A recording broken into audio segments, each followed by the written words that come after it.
Si vous nous rejoignez, merci de votre fidélité. Bienvenue, mesdames et messieurs, voici les titres de votre journal. C'est un pas important qui vient d'être franchi dans la mise en route de l'École nationale d'administration. Le ministre de la fonction publique et le responsable de l'ENAP du Québec ont signé une convention de partenariat, un acte important qui devra renforcer l'administration guinéenne.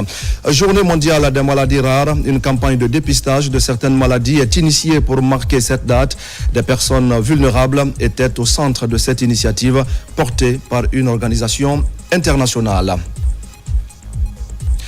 Et enfin, la 7e édition du festival Arbaga a pris fin à Boké, des activités intenses pour redonner toute leur place aux traditions dans le bagataï, occasion surtout de sortir et de magnifier le masque de la fécondité.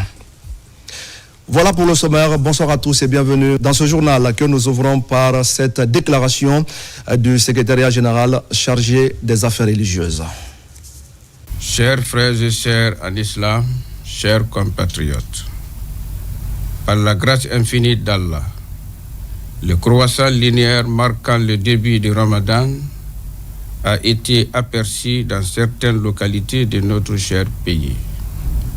En conséquence, le jeûne du Ramadan débutera demain, samedi 1er mars 2025, sur toute l'étendue du territoire national. J'invite donc tous les services déconcentrés du secrétariat général des affaires religieuses, ainsi que l'ensemble des musulmans et musulmans résidant en Guinée, à se conformer à cette décision, afin que nous entamions ce mois de dévotion dans l'unité et la ferveur spirituelle. En cette heureuse occasion, je voudrais, au nom de son Excellence, le Président de la République, chef de l'État, chef suprême des armées, le général d'armée Mamadi Doumbouya, ainsi que le Premier ministre du gouvernement, M. Amadou Bouriba, adresser mes meilleurs vœux les plus sincères de Ramadan à tous les fidèles musulmans du monde et en particulier à celles et ceux de la Guinée. Que Dieu bénisse la Guinée et les Guinéennes. Je vous remercie. On enchaîne maintenant avec les échos de la session ordinaire du Conseil des ministres. La rencontre a eu lieu hier sous la présidence du chef de l'État, général Mamadi Doumbouya. Plusieurs questions liées au développement socio-économique de la Guinée ont été discutées pour l'occasion. Voici un extrait du compte-rendu du Conseil des ministres avec le ministre porte-parole du gouvernement.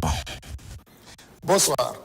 Compte-rendu de la session ordinaire du Conseil des ministres du jeudi 27 février 2025. Au programme, le message de son Excellence, Monsieur le Président de la République, chef de l'État, le compte-rendu des sessions du Conseil de gouvernement du mardi 28 janvier 2025, du lundi 3 et du mardi 25 février 2025, recommandations et décisions du Conseil divers. Message de son Excellence, Monsieur le Président de la République, chef de l'État. Au titre de son message, le Président de la République, chef de l'État, chef suprême des armées, le général Mamadi Doumbouya, a d'abord remercié le Premier ministre et l'ensemble des membres du gouvernement à la suite de l'immersion gouvernementale effectuée à l'intérieur du pays, dans les régions de la Guinée forestière et de la Haute-Guinée, pour continuer à s'imprégner des réalités de l'arrière-pays, être plus proche des populations et répondre à leurs préoccupations. Ensuite, il les a encouragés à continuer dans la même lancée pour la prochaine étape dans les deux autres régions du pays, la Moyenne-Guinée et la Guinée maritime. Le chef de l'État a rappelé à ce titre que la Guinée ne s'arrête pas à Conakry et a profité de cette occasion pour demander à tous les membres du gouvernement d'accroître pendant l'immersion gouvernementale la rigueur dans le suivi des projets gouvernementaux, entre autres de continuer les projets de construction d'infrastructures, les projets sociaux de base, notamment des routes, afin qu'ils soient livrés dans les délais contractuels. Le président de la République leur a affirmé que le développement des infrastructures constitue l'un des piliers fondamentaux de la croissance économique et du bien-être social de notre nation. En ce sens, il a réitéré l'importance de continuer à consolider les efforts concertés et soutenus pour bâtir des infrastructures durables et résilientes dans le respect des délais contractuels.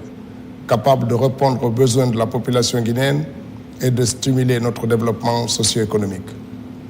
Par ailleurs, le président de la République a rappelé que le 2 février 2025, il a signé un décret pour la gratuité de la carte nationale d'identité biométrique. Dans ce cadre, il a décidé personnellement de financer cette gratuité sur son budget de souveraineté. Il a instruit le ministre de l'Économie et des Finances et le ministre du Budget de prendre sans délai toutes les dispositions pour assurer l'effectivité de ce financement. Et nous allons prendre maintenant la direction de Mamou, la ville Carrefour, qui réitère son soutien aux idéaux du CNRD et de son président.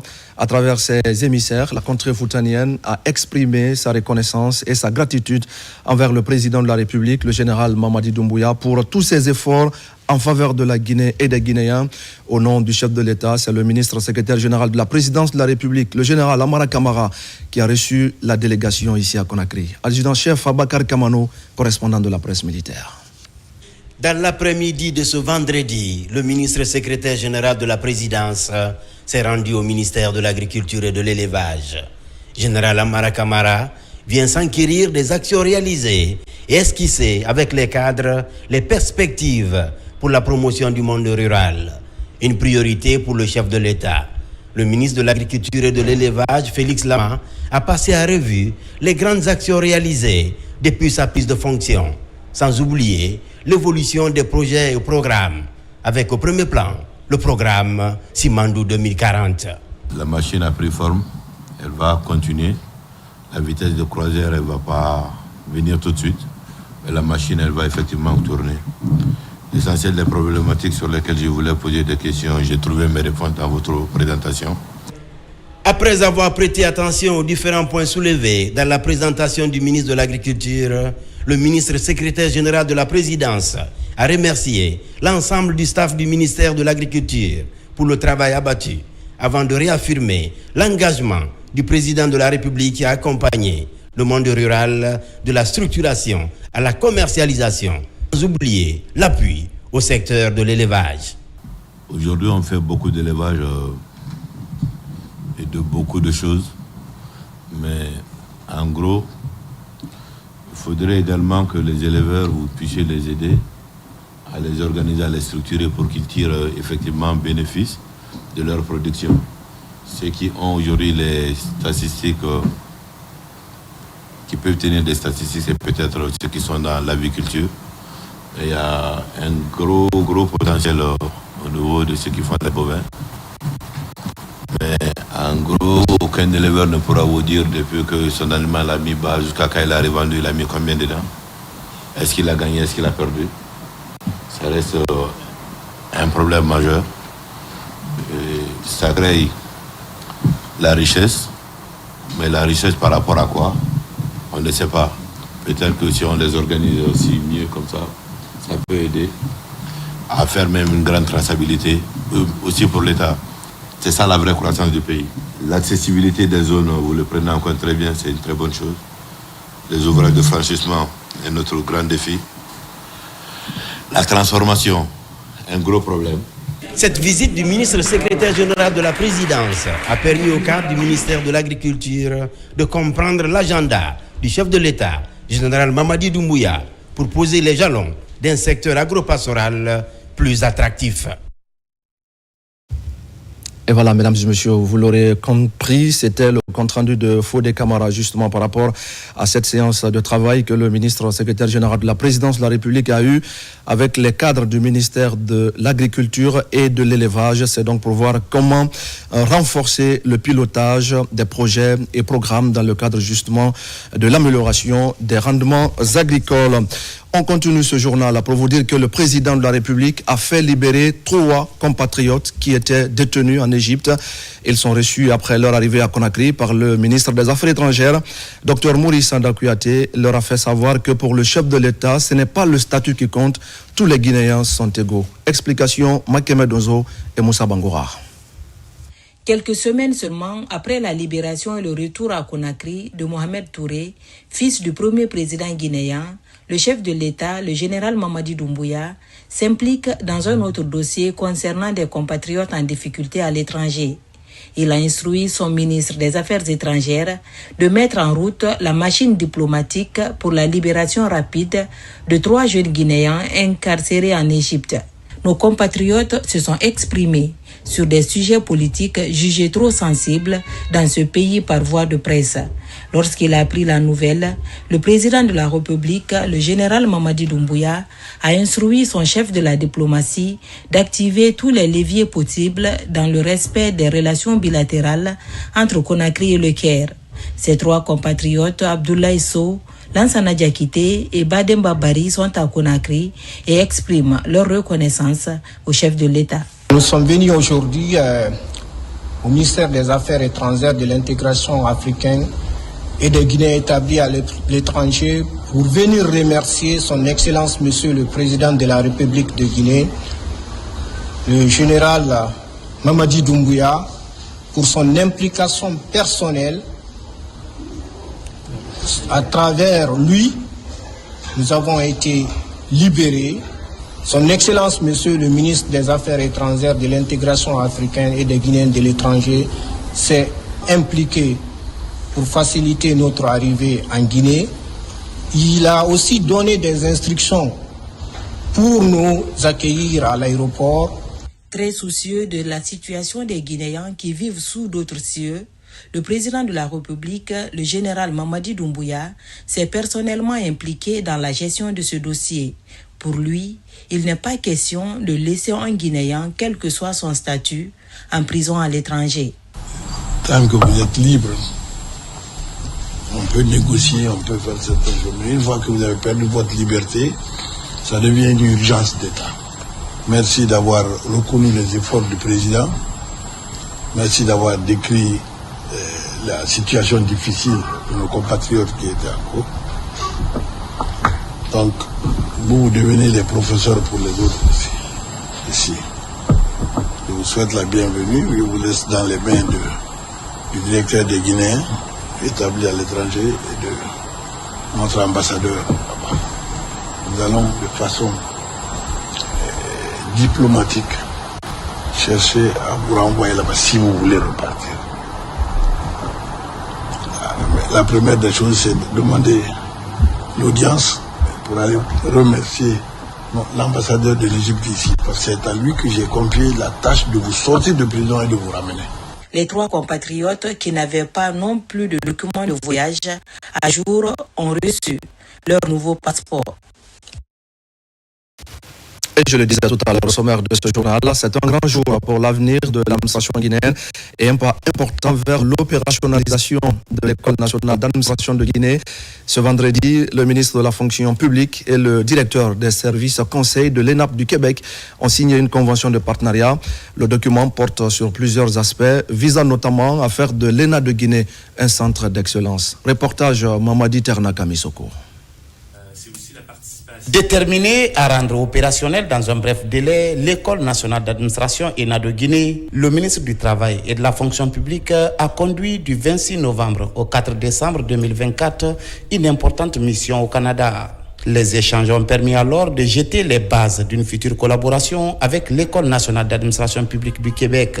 Aujourd'hui, le projet se concrétise avec la signature de cette convention de partenariat qui augure un lendemain meilleur pour une administration guinéenne performante. J'ai pu moi-même être témoin du capital humain guinéen cette semaine dans le cadre des visites du projet Simandou et dans le cadre des travaux que nous avons réalisés. Le capital humain, le potentiel est extraordinaire et je crois que main dans la main, on peut vraiment progresser ensemble. Le ministère du Travail et de la fonction publique a été instruit de mettre en place et d'opérationnaliser l'École nationale d'administration publique pour la formation des administrateurs et pour la qualification professionnelle des administrateurs. Vous savez, on va élaborer le programme Simandou, mais c'est l'administration qui va mettre en œuvre le programme Simandou. Pour la matérialisation de cette importante convention entre la Guinée et l'ENAP, le délégué général du gouvernement du Québec basé à Dakar a conduit la mission canadienne à Conakry, ce qui dénote de l'intérêt que les deux parties portent à cette convention qui embrasse plusieurs volets. La convention porte essentiellement sur les domaines suivants. Appui institutionnel au ministère du Travail et de la fonction publique dans la mise en œuvre de la réforme de l'État, la mise en place et l'opérationnalisation de l'École nationale d'administration de Guinée, à travers la mise en jour du projet d'établissement et le renforcement des capacités et des compétences de l'administration publique guinéenne et l'appui institutionnel à l'Institut national de formation et de perfectionnement. Cet accord marque une étape déterminante dans notre ambition commune de moderniser et de renforcer les compétences des fonctions publiques au sein de l'espace francophone, en s'engageant dès lors plus concrètement envers la Guinée. En effet, cette entente s'inscrit dans un contexte particulier pour la Guinée, en pleine période de transition, mais aussi de transformation. Plus que jamais, votre pays aspire à une administration publique transparente, performante et tournée vers l'avenir. L'ambition de la Guinée est claire, faire de l'ENA un centre d'excellence. Le projet prend ainsi forme. Déjà à Sangaria, dans la préfecture de Dubreka, l'infrastructure est en construction et les travaux avancent. Et puis, comment mettre en place un système de paiement fiable et durable en temps réel pour la Guinée? C'est l'objectif d'une rencontre des représentants de toutes les institutions bancaires, de microfinance et établissements de monnaie électronique et la Banque centrale. Un projet présidentiel que les autorités de la Banque centrale comptent justement mettre en place au niveau de tout le secteur financier de notre pays. Boubacar Ba pour des explications. L'on se rappelle, le 15 janvier dernier, le Premier ministre, chef du gouvernement, a procédé au lancement du système de SWIFT monétique et digital guinéen. Une rencontre au cours de laquelle il a invité les autorités de la Banque centrale et du secteur financier à accélérer la mise en place rapide du projet. C'est dans ce cadre que les acteurs du système bancaire, des institutions de microfinance et ceux de la monétique se sont retrouvés à la Banque centrale pour évaluer le système de paiement en Guinée afin de se mettre à jour à l'image d'autres pays de la région. Une rencontre qui a permis de mesurer l'état d'avancement de ce projet prioritaire présidentiel, de recueillir les besoins des utilisateurs de ces outils, d'identifier les barrières techniques et réglementaires et de proposer des recommandations aux décideurs pour plus d'efficacité. L'objectif est de moderniser par la digitalisation des normes financières en vue d'aboutir à un système de paiement instantané d'un compte à un autre compte en temps réel par un payeur à un bénéficiaire dans toutes les institutions financières. Avec le SWIFT, c'est un autre monde qui s'ouvre à d'autres structures où chacun est tenu désormais de s'adapter.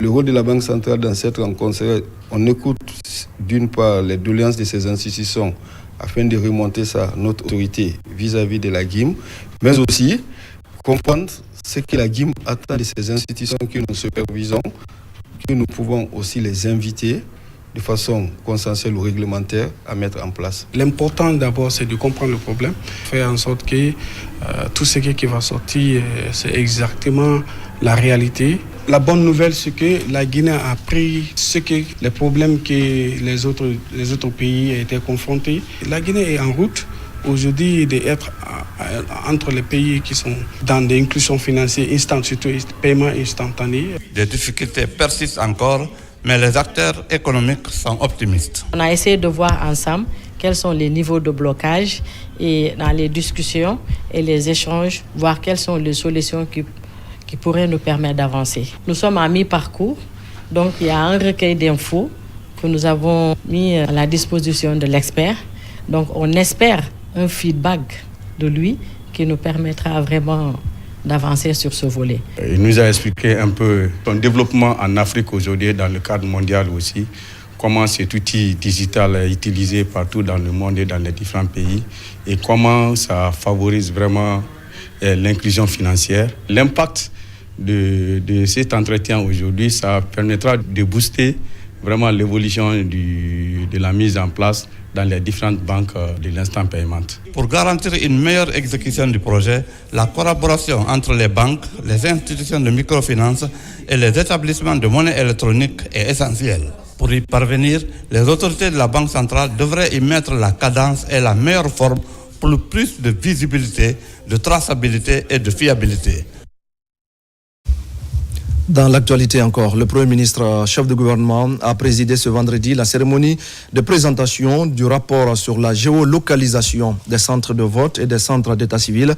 Cette initiative gouvernementale vise à moderniser et à digitaliser les services publics et l'état civil en particulier. On fait le point avec Adi Kamara. C'est à travers cet atelier que les experts présentent ce matin le rapport de la géolocalisation des centres de vote et des centres d'état civil, un processus qui va permettre la construction des aires de bureaux de vote et faciliter la comparaison des données électorales. 20 000 secteurs de notre pays ont été parcourus pendant cette opération sur 45 jours.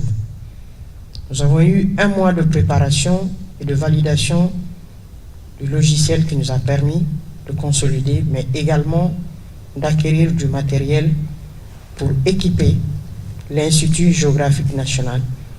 J'avoue qu'il est dépourvu de matériel, un service auquel il faut faire un recours et l'aider à se soulever. Nous avons également travaillé à avoir un cabinet à notre côté, comme je l'ai dit tantôt, pour nous aider à conduire la consolidation des données. 140 superviseurs ont été déployés, qui sont tous des ingénieurs cartographes ou topographes sur le territoire national pour coordonner les activités de collecte des données. 600 jeunes enquêteurs, des topographes et des ingénieurs courants confondus ont travaillé à parcourir les 20 000 secteurs et les 4 000 districts de notre pays pour identifier, conformément aux termes de référence, les places publiques devant abriter les centres de vote. La géolocalisation des centres de vote permettra une meilleure organisation des élections, une répartition équitable des bureaux de vote et une réduction des risques de fraude. Quant à la géolocalisation des centres d'état civil, elle contribuera à une meilleure accessibilité pour les citoyens, notamment dans les zones rurales, et à une gestion plus efficace des registres d'état civil.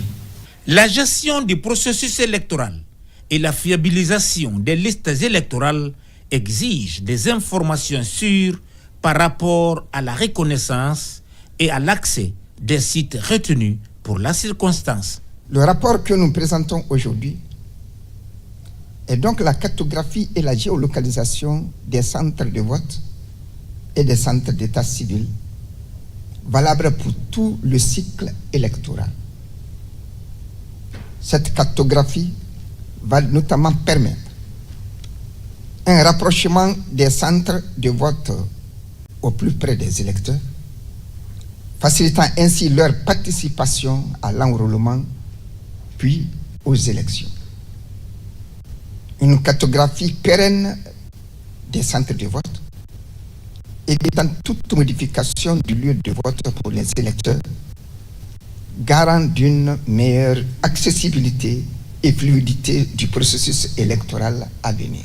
Je salue l'implication de l'Institut géographique national dans ce travail qui va au-delà de simplement la question électorale, mais qui permet à l'administration de manière générale d'avoir une démarche susceptible d'impacter l'ensemble de nos politiques publiques. Ça rassure par rapport à la possibilité effective de procéder à l'enrôlement dans un laps de temps bien déterminé, puisqu'au préalable, les lieux d'enrôlement seront déjà définis et communiqués à l'ensemble des populations en âge d'être des électeurs. Et également les centres religieux, qui sont des centres de regroupement, permet de manière beaucoup plus effective de savoir où est-ce qu'il faut faire passer les messages pour que l'ensemble de la population soit rapidement informée du lieu, du temps et du pourquoi il faut faire telle activité. Ça, c'est quelque chose, à mon avis, de très important.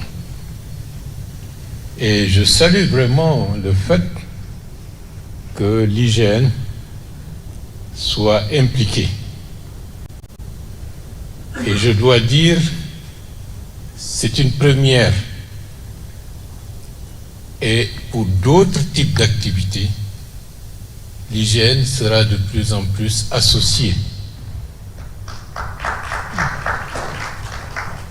Par rapport à l'adressage qui a déjà été entamé, il faut les impliquer parce que ça nous permettra, sur l'ensemble du territoire national, ce qu'on considérait comme étant un travail titanesque peut se faire avec beaucoup plus d'aisance.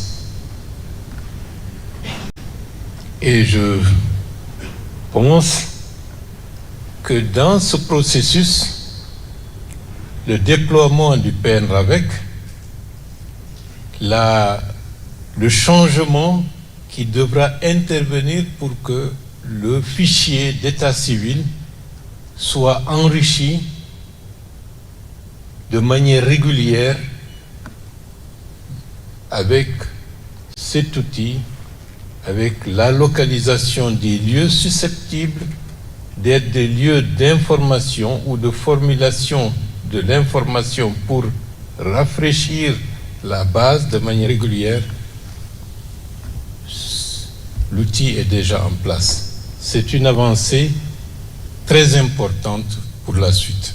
Ce rapport, une fois validé, est une illustration opérationnelle des principes de vote et d'obtention des actes d'état civil en vue de la tenue d'élections libres, fiables et transparentes. Merci à Hadi Kamara pour toutes ces explications. Dans le cadre du suivi des activités sur le corridor du projet Simandou, une mission des autorités de Kindia s'est rendue sur le terrain. C'était pour évaluer l'état d'avancement des différents projets. Et sur place, vous allez le voir, le constat révèle une nette amélioration dans la réalisation des ouvrages et d'autres infrastructures sociales de base. Falilou Diallo, Fana Labaya Kamara. C'est une visite dite de suivi des activités sur le corridor du projet Simandou 2040. Dans la zone de Kindia, plus précisément à Madina Oula, ici évolue une société spécialisée dans l'extraction des minéraux, notamment les granites. C'est une initiative des autorités locales à travers les services déconcentrés du ministère des Mines et de la Géologie. On a des exigences qui nous ont été confiées par notre ministre des Mines de suivre toutes les sociétés minières qui sont dans la préfecture de Kindia et les activités qui sont menées par rapport à ce projet Simandou pour que ça se passe dans les règles de l'art qui sont profitables pour les communautés riveraines. Cette visite a permis également d'évaluer le niveau d'exécution des différents projets évoluant sur le corridor Simandou. Les ouvrages seront ainsi réalisés dans les préfectures de Fouré-Karia, Kindia et Mamou.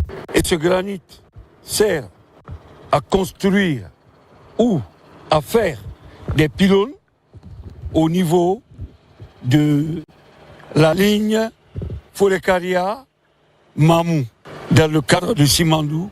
Donc nous sommes venus pour nous rendre à l'évidence que ces sites-là fournissent normalement le produit et que tout se passe bien à ce niveau. En plus de la réalisation des infrastructures sociales de base et autres ouvrages de franchissement, le projet Simandou est également une opportunité pour les jeunes des zones impactées par le projet de créer des projets innovants pour lutter contre la précarité. L'Assemblée générale de l'Ordre des experts comptables et comptables agréés de Guinée vient de se tenir à Conakry. C'était pour faire le bilan des activités de l'année 2024, proposer des pistes de solutions, mais également élaborer le budget pour mieux accomplir leur mission sur le terrain. Avec ces initiatives, ces experts comptables s'engagent à accompagner le gouvernement dans sa politique de refondation des finances publiques. Moussa Bangoura. L'Ordre des experts comptables et comptables agréés de Guinée tient son assemblée générale annuelle. Cette plateforme a été l'occasion pour l'équipe dirigeante de faire le compte-rendu de la participation des membres à la 4e conférence africaine sur la gestion des finances publiques à Alger, mais aussi de faire le bilan des activités courant 2024. L'État a une préoccupation majeure, tout comme les sociétés privées. C'est une meilleure gouvernance et la transparence au regard des informations financières. Et celle-ci se fait, quels que soient les niveaux au départ, par notre profession. C'est nous qui qualifions les comptes, c'est nous qui soumettons le compte aux différentes parties prenantes qui existent au sein d'une société. Donc nous, on est presque des arbitres pour pouvoir harmoniser cette relation entre les différentes parties prenantes. Et c'est en cela que notre responsabilité est grande. À ce rendez-vous annuel, le rôle des experts comptables et comptables agréés de Guinée a été largement expliqué, surtout dans la lutte contre le blanchiment d'argent. À ce niveau, plusieurs recommandations ont été faites.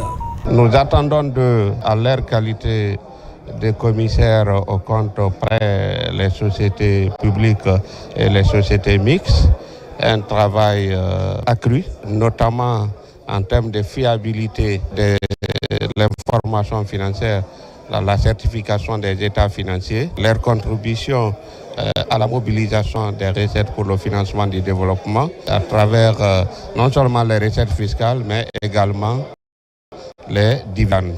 Compte tenu de leur place dans l'administration publique et dans le secteur privé, ces comptables s'engagent à accompagner le gouvernement pour réussir le pari du développement socio-économique.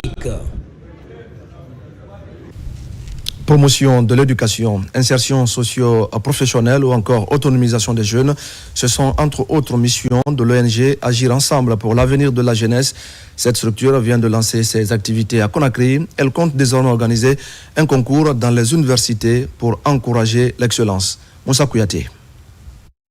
C'est l'université Gamal Abdel Nasser de Conakry qui a été choisie pour le lancement officiel des activités de l'ONG en présence des étudiants et d'autres partenaires évoluant dans le monde universitaire. L'objectif est d'encourager l'excellence à travers des compétitions. À travers ce concours d'excellence universitaire, nous voulons non seulement valoriser la performance académique, mais aussi inspirer et motiver une génération innovée et de bâtir une Guinée prospère. Pour cette première édition, nous allons sélectionner 10 lauréats qui bénéficieront ici d'un accompagnement personnalisé comprenant des bourses d'études en master. Ce concours qui sera organisé dans quelques mois concerne les étudiants en fin de cycle dans les universités de Conakry pour cette première phase. Ce que je vais dire aux étudiants, chacun va se donner à fond parce qu'aujourd'hui, la Guinée maintenant est en train de changer de phase. Il y a des opportunités qui viennent du jour au lendemain. Mais si la formation n'est pas là, c'est pas bon du tout. Un comité sera mis en place pour déterminer d'autres critères de participation. Cette initiative est saluée par les universités partenaires qui ont encouragé les jeunes à travailler davantage. Plus jamais, aucune fille ne va abandonner l'école à Sigiri. Au-delà du slogan, le ton vient d'être donné. Le projet qui participe à la promotion du suivi de l'excellence académique est lancé pour transformer la couche des jeunes filles en atout pour le développement. La nouvelle dynamique de l'ONG Demain c'est nous veut aller plus vite pour réduire les disparités éducatives en milieu rural. C'est un sujet de Diamo Kaba. À Sigiri, la promotion de l'excellence académique des filles commence à porter ses fruits. Le projet se concrétise avec l'ONG Demain c'est nous. Dans cette zone minière, il s'agit de renforcer l'accès des jeunes filles à une éducation de qualité afin de réduire les abandons scolaires, souvent causés par l'exploitation artisanale de l'or. La formation continue est mise en avant. Quand nous prenons l'effectif dans les écoles, vous voyez que les jeunes filles commencent l'école primaire avant qu'ils n'arrivent au lycée. Et elles sont victimes de beaucoup de choses. Mais je pense avec l'ONG Demain c'est nous, les parents pourront prendre l'exemple sur toute cette première équipe. Et en fin de compte, ça va créer une certaine émulation entre les différentes filles. Le maintien des filles à l'école Une autre idée du projet pour assurer l'autonomisation sociale et économique des filles défavorisées. La campagne de sensibilisation touche les établissements scolaires de la ville aurifère pour transformer les jeunes filles en atouts. Dans le cadre de la promotion de l'éducation et du maintien des jeunes filles en milieu scolaire, pour cette première phase, nous avons jugé essentiel de mettre en place ce projet de soutien pour la promotion de l'excellence des jeunes filles dans les collèges et lycées des préfectures. Nous sommes là aujourd'hui, c'est non seulement encourager celles-là qui sont soucieuses, celles-là qui travaillent à l'école, afin d'envoyer les autres aussi de prendre le même courage et essayer d'avancer dans leurs études. L'élimination des obstacles à l'éducation et l'amélioration de la qualité de l'enseignement pour faciliter l'inclusion des filles constituent la feuille de route de l'ONG Demain c'est nous, un levier pour atteindre les objectifs de développement durable. Dans le reste de l'actualité, je le disais tout à l'heure au sommaire, la journée mondiale des maladies rares vient d'être célébrée. Elle est mise à profit par la Fondation internationale Tcherno et Mariam d'organiser une campagne de dépistage de certaines maladies. Fidèle à sa volonté d'assister des personnes vulnérables, la Fondation Fitima a mobilisé ses partenaires techniques afin de réaliser ce projet humanitaire. Abakar Junior Kamara. Les maladies neuromusculaires sont peu connues et sous-diagnostiquées en Guinée. Ces pathologies d'origine génétique entraînent une paralysie progressive et nécessitent une prise en charge précoce et multidisciplinaire. À l'occasion donc de la Journée mondiale des maladies rares, la Fondation humanitaire Fitima, en collaboration avec l'association Mycologie sans frontières, organise une journée de dépistage gratuit de ces pathologies. Cette journée que nous appelons journée de consultation pluridisciplinaire est très importante dans le parcours des patients. Les patients que vous voyez ici sont suivis par Fitima, pour la plupart d'entre eux, depuis longtemps, mais souvent ce qui manque, c'est le diagnostic précis, le plus précis possible. Donc le fait de faire aujourd'hui ces consultations, de faire des prélèvements et de poursuivre même jusqu'à l'analyse génétique, eh bien ça va permettre d'affiner le diagnostic, et quand vous avez un diagnostic qui est affiné, la prise en charge est faite de façon plus adéquate. Grâce aux avancées scientifiques, notamment les tests génétiques et les thérapies innovantes, le diagnostic et la prise en charge de ces maladies ont considérablement évolué. Mais en Guinée, de nombreux patients restent sans diagnostic précis ni de suivi adéquat. Aujourd'hui, nous essayons d'organiser des consultations multidisciplinaires, donc des consultations que plusieurs spécialistes, des pédiatres généticiens, des kinésithérapeutes, les médecins physiques, les biologistes, et ensemble, on essaie de voir les enfants qui ont des problèmes pouvant relever des maladies neuromusculaires. Fitima, dans sa mission d'assistance des personnes en détresse, multiplie les efforts dans la sensibilisation et la formation des professionnels de santé et grand public aux maladies neuromusculaires. Et pendant ce temps, le service de santé des armées renforce les capacités opérationnelles de son personnel. Médecins, biologistes et vétérinaires des armées viennent de boucler une session de formation sur la surveillance et la détection de l'anophèle à l'origine du paludisme. Pour plus de détails, voici le reportage de notre correspondant de la presse militaire, lieutenant Tamba Sekou Kamanou. Ils sont médecins civils et militaires, biologistes et vétérinaires des armées. Depuis 4 jours, ils participent à un renforcement de capacité en entomologie. Au nombre de 40 personnels, ces spécialistes constituent désormais le noyau de formateurs sur la surveillance du vecteur anophèle Stephensi, un agent causal du paludisme. Le paludisme demeure une des principales causes de mortalité dans notre pays, affectant de manière disproportionnée les femmes enceintes et les enfants de moins de 5 ans. L'Organisation mondiale de la santé a identifié la provocation de l'anophèle Stephensi comme une menace potentielle majeure pour la lutte et l'élimination du paludisme en Afrique et appelé à une action immédiate. Cet atelier est un pas qui nous permettra d'atteindre des résultats concrets sur la surveillance du vecteur Stephensi en République de Guinée. Je l'espère, une implication plus accrue de tous. Malgré les efforts consentis par l'État guinéen et ses partenaires, le paludisme reste la première cause de consultation dans nos structures hospitalières. Cependant, les scientifiques enregistrent une baisse significative du taux de prévalence dans le pays. Nous sommes à une époque qualifiée pour réussir l'avenir de la santé publique en Guinée. La lutte contre le paludisme est confrontée à la résistance aux médicaments, aux insecticides qui affectent le diagnostic du paludisme. Nous allons tous œuvrer à faire prendre en compte les préoccupations. Méconnu du grand public, l'Anophel stephensi se reproduit dans les milieux urbains. Il a été déjà découvert à Djibouti et dans certains pays de l'Afrique de l'Ouest. Toujours à l'avant-garde de la protection des populations contre les maladies, la Direction générale du service de santé des armées retrousse les manches pour prévenir les épidémies et préparer la riposte.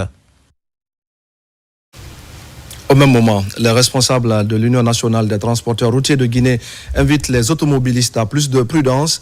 C'était au cours d'une campagne de sensibilisation qui vient de se tenir à son siège à Matam. Le but est de minimiser le taux d'accidents dans notre pays. Mekini Moussa Kamara et Lancé Kami Sokour. La Guinée a connu diverses réformes dans le secteur des infrastructures routières. Ces progrès sont à l'actif du président de la République, le général d'armée Mamadi Doumbouya. Malgré cette prouesse, l'imprudence et l'indiscipline dans la circulation provoquent des accidents souvent mortels. D'où cette campagne de sensibilisation menée par les responsables de l'Union nationale des transporteurs routiers de Guinée pour un changement de mentalité.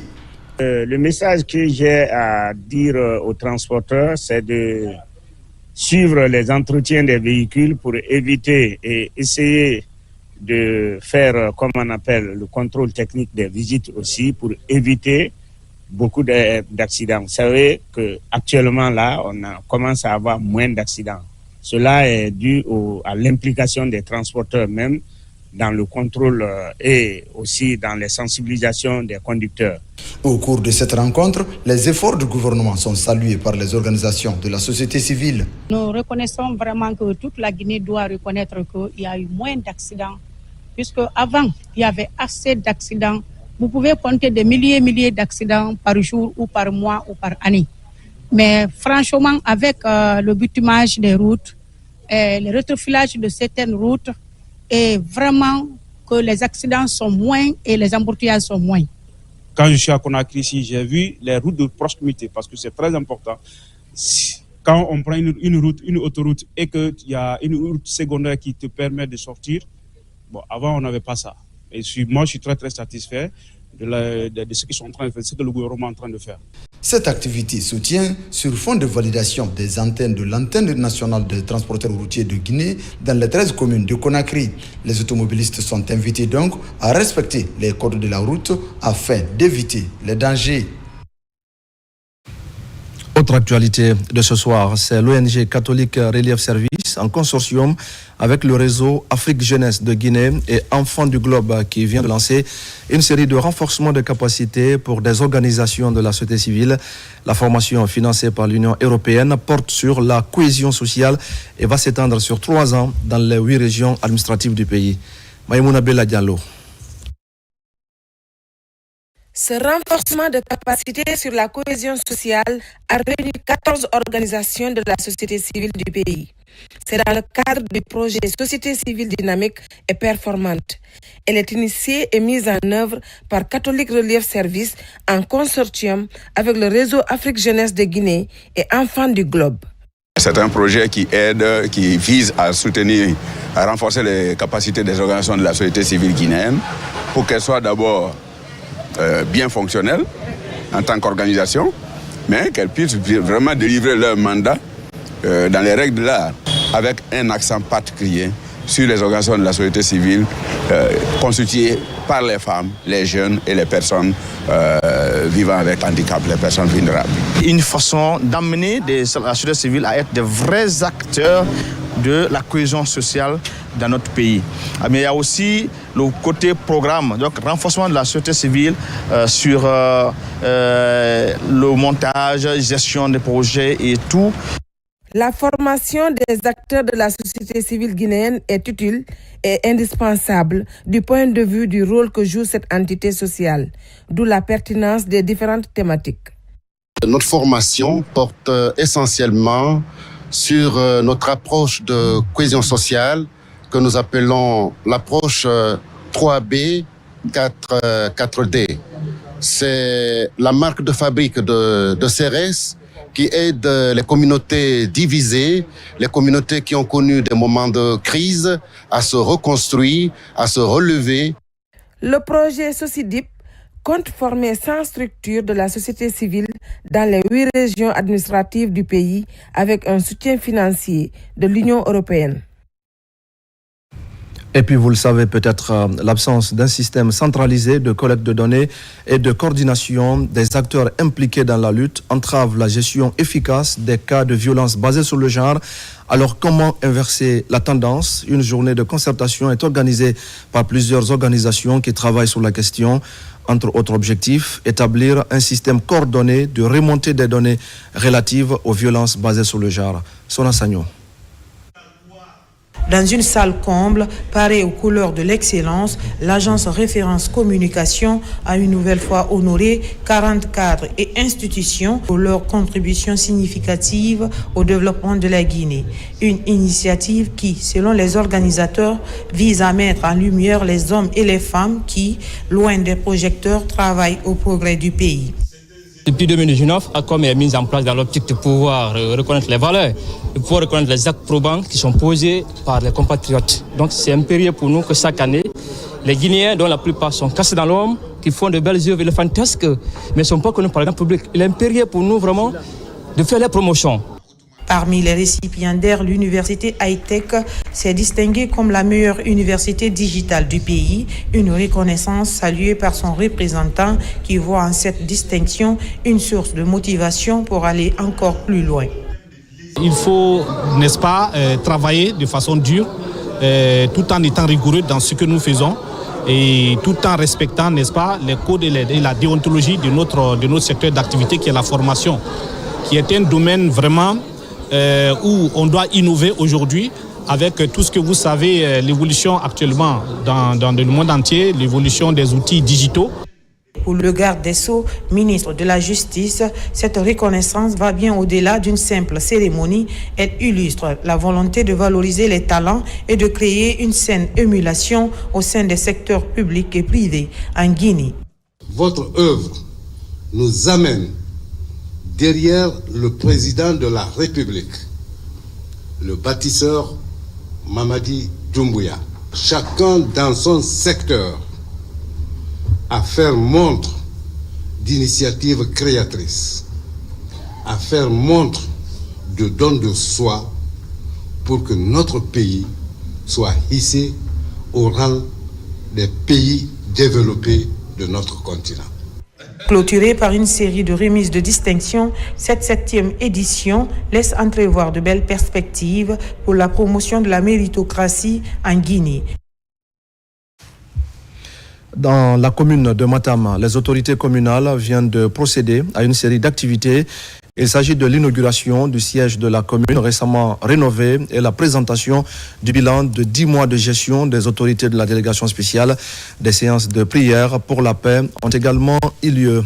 Reportage Marwan Kamara. En chantier, il y a quelques mois, le siège de la commune de Matam change de visage grâce aux efforts conjugués par les autorités communales et leurs partenaires. Matam est l'une des plus grandes communes de la capitale. À travers la rénovation de cette maison commune, les autorités de la délégation spéciale comptent améliorer les conditions de travail et le système de gestion administrative. L'inauguration de ce joyau a connu la mobilisation du gouvernorat de la ville de Conakry et les administrateurs de la commune à tous les niveaux. Je suis passé ici plusieurs fois. Je ne pouvais pas me rendre compte qu'il y avait tout cet espace dans la cour tellement encombrée. C'est le lieu pour moi de demander à toutes les délégations spéciales de Conakry de se référer, prendre l'exemple à Badara Koné. Merci aux conseillers qui l'ont accompagné dans son projet. Cette cérémonie inaugurale est aussi mise à profit par le président de la délégation spéciale pour présenter le bilan de 10 mois de gestion. On a voulu rendre compte aux citoyens de Matam de nos 10 mois de gestion. Dans la même dynamique, leur faire voir le nouveau visage du siège de la mairie de Matam. Grâce à une collaboration avec une entreprise, nous avons pu embellir la cour, mais mieux utiliser désormais l'espace comme un parking, de l'intérieur comme au dehors, pour que nous puissions renflouer nos caisses de la mairie, parce que les mairies, c'est d'abord les ressources propres. Grâce à la vision éclairée du chef de l'État, président de la République, Mamadi Doumbouya. Satisfaits des efforts consentis par les autorités de la délégation spéciale depuis leur arrivée, les citoyens de Matam n'ont pas caché leur sentiment de satisfaction par rapport aux différents chantiers ouverts pour répondre aux attentes. J'ai vu la commune là depuis au temps de la Révolution, mais c'est la première fois que vraiment je vois que l'image de la commune a changé totalement. C'est une fierté. À cette occasion, une cérémonie de lecture du Saint-Coran est organisée par les autorités communales pour implorer la grâce divine pour l'émergence de la commune et la réussite de la transition. Et puis, mesdames et messieurs, les Guinéens continuent de marquer leur satisfaction face aux réalisations et acquis du CNRD.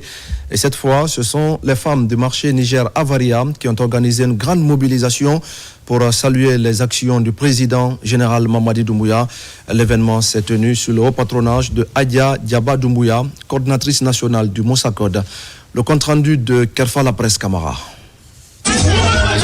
Dans une atmosphère festive, rythmée par des prestations artistiques et culturelles, les femmes du marché Niger-Avaria ont exprimé leur gratitude pour les actions menées par le CNRD depuis son arrivée au pouvoir. Nous constatons la réalisation des projets gigantesques partout dans notre pays grâce de son Excellence le général Mamadi Doumbouya, chef de l'État.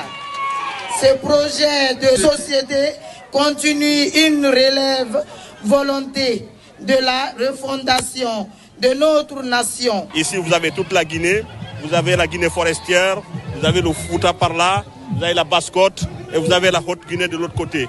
Tous ceux-ci sont venus ici pour célébrer les actions du chef de l'État et puis aussi pour lui dire que le peuple est avec lui. Sous l'impulsion de Adia Diaba Doumbouya et son équipe, cette mobilisation a été marquée par des félicitations adressées aux organisateurs. ninke alal braye ali ya fenfe te do nan do kenye nyal be fola na foli ko nyuma al benye alal be braira ala man ta kala kandambulo ka kisa juluma kala karana jusala ala karana ala mola di an bilal ala mala kandara le kala kanda ba kala di kana jamana suma be yere sansi. Les femmes du marché Niger-Avaria affichent clairement leur soutien au général d'armée Mamadi Doumbouya qu'elles souhaitent voir poursuivre son engagement pour le développement et la prospérité de la Guinée. Les femmes du quartier Afia ont également manifesté leur reconnaissance en faveur des autorités du pays. C'est à l'occasion d'une journée festive et de reconnaissance que ces femmes ont célébré le CNRD et réaffirmé leur adhésion aux actions de développement amorcée sous l'impulsion du chef de l'État. Cette journée de reconnaissance est soutenue et accompagnée par l'Alliance des femmes pour la Renaissance sous Mamadi Doumbouya. Reportage Marwan Kamara et Nabila Moussa Kamara. Au quartier Afia, les acquis de la refondation en cours sont aujourd'hui bien appréciés. Ici, ce sont des femmes qui se mobilisent pour réserver un accueil chaleureux à la délégation de l'Alliance des femmes pour la Renaissance sous Mamadi Doumbouya. Par ce mouvement de soutien, elles décident désormais de jouer leur partition en accompagnant les initiatives de développement du CNRD. Depuis le président Mamadi Doumbouya n'a pas la Guinée, puis, après fait des dérabats. Depuis l'avènement au pouvoir du président général Mamadi Doumbouya, plusieurs actions de développement ont été faites, notamment les routes, les infrastructures sociales de base, et même la gratuité de la carte d'identité nationale. Avec tout ça, nous soutenons le général président Mamadi Doumbouya. Pour la bonne marche de la transition, ces femmes de Hafia s'engagent à œuvrer pour la préservation de la paix en Guinée. Des actions de développement local pour Hafia et le soutien des acquis de la refondation sont entre autres initiatives à mettre en place les prochains jours. Pour célébrer cette cérémonie de soutien au président Mamadi Doumbouya, je suis contente. Vive Mamadi Doumbouya! Vive le CNRD! Mamadi Doumbouya, depuis le 5 septembre 2021, est présent pour les femmes, pour les enfants. Et nous aussi, les femmes, nous sommes là, nous reconnaissons cela. Et donc, nous sommes là, nous aussi, pour l'accompagner, pour le soutenir, pour l'épauler et pour être avec lui. Merci. Merci aux femmes de Hafia, merci à la jeunesse de Hafia. Vive Mamadi Doumbouya! A rappelé que les femmes du cercle de Gawal, Sirag, étaient aux côtés de l'Alliance des femmes pour la Renaissance sous Mamadi Doumbouya. Leur motivation est de resserrer désormais les rangs derrière les idéaux de changement prônés par le président général Mamadi Doumbouya. Et c'était le 3e titre de ce journal. La 7e édition du festival Arbaga a pris fin à Sobané, dans la préfecture de Bofa. Cette rencontre culturelle permet de promouvoir et de valoriser la culture de la communauté Baga à travers le masque qui symbolise la fécondité dans le bagataï. Plusieurs troupes artistiques de la localité ont pris part à cette cérémonie. Marie-Angélique Bangoura. C'est l'un des plus grands rendez-vous autour du masque d'Mba. Ici, à Sobané, les festivaliers et la population vivent au rythme des tam-tams et des tambours avec des pas de danse puisés du répertoire du littoral. Au compte de cette édition 2025, 8 troupes mettent sur scène leur savoir-faire artistique et des chorégraphies authentiques propres à chaque village. En plus de la présence du masque d'Mba, le sorsornet et autres symboles emblématiques des Baga étaient de la partie. L'organisation de ce festival vient booster la promotion de la culture Baga. Pour réussir le pari, le coup de pouce des autorités s'avère nécessaire, ce qui motive la prestation de ces artistes dévoués pour la cause publique. L'organisation de ce festival, ou fête tournante dans le Bagataï, chaque année depuis 2018, s'accroît dans la mise en œuvre des recommandations issues de la journée culturelle et artistique des arts Baga et danse d'Mba, organisée en 2015 au Centre culturel franco-guinéen à Conakry, où il a été développé à la face du monde l'origine historique du masque d'Mba. Le Festival des Arts Baga nous donne l'opportunité de nous rassembler à travers les différents pas de danse, à travers les arts visuels, les masques. Nous avons l'opportunité aujourd'hui de partager ce qui nous unit avec le monde entier. Sobané, un des districts de la sous-préfecture de Douprou, préfecture de Bofa, a connu la visite des amoureux de la culture et de l'art. C'est une occasion pour les autorités locales de promouvoir les valeurs ancestrales de cette zone connue pour ses belles plages et son environnement clément, favorable au tourisme. Nous sommes satisfaits et nous sommes contents de la grande mobilisation, de la participation de nos invités qui ont tenu à répondre à notre invitation pour venir communier avec nous à Sobané. Marara qui a remporté le premier prix, donc qui a été la meilleure troupe, qui a presté mieux que les autres. C'était une particularité pour nous parce que ceux qui sont dans les îles ont montré aussi qu'il faut venir sur la terre ferme, participer avec tous les autres villages pour le bien de la communauté Baga. L'art est magique et c'est pourquoi le département de la culture fait tout pour promouvoir toutes les diversités culturelles guinéennes. Et ici, c'est le lieu de saluer le collectif, les autorités. C'est pourquoi Monsieur le ministre nous a chargé de venir saluer et féliciter l'initiative de cette organisation. Pour clôturer le festival d'Mba en beauté, Le meilleur prix est revenu cette année à la troupe Tamara de Bofa, qui s'est illustrée de par son talent, sa chorégraphie et son masque. La préfecture de Kouroussa est la ville invitée d'honneur de cette 7e édition. À cette occasion, les invités à leur tour ont ajouté une touche particulière au festival Demba avec la danse des hommes forts, le Dundumba.